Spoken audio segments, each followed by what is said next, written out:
Winter weather brings about concerns of slick roads, closed stores, and dealing with all of the snow and ice. State agencies responding to the weather crisis are also dealing with exhausted workers and more 16-hour days ahead. State Capitol reporter Chris O'Brien examines the issue on this day 5 of wintry weather.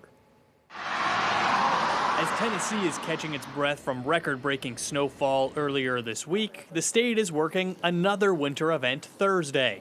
And staffing for state agencies is tough. A long 3-day event gets very challenging on staff because they're having to rest. We put them on a 16-hour work and 8-hour rest program. Now, TDOT wanted to emphasize the staffing is there. It just requires sacrifice from many of the employees. The quality and quantity of sleep you're able to get isn't like you are in your own bed at home. And TDOT isn't the only agency grappling with these conditions. The Tennessee Highway Patrol is also having to deal with the weather, rotating fresh folks in today. All of the above, what you said, patrolling, keeping an eye out, being vigilant, and responding to calls. That response is expected to increase tonight with roads icing up throughout the day.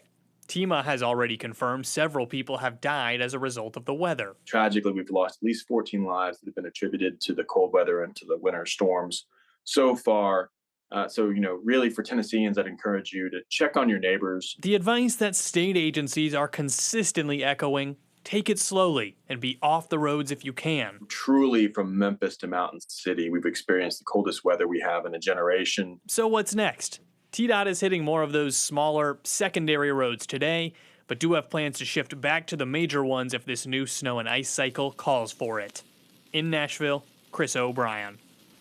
TEMA also says to do a quality check. If you're using a generator, make sure it is not hooked up inside and that you're not in the path of any carbon monoxide that it might be releasing.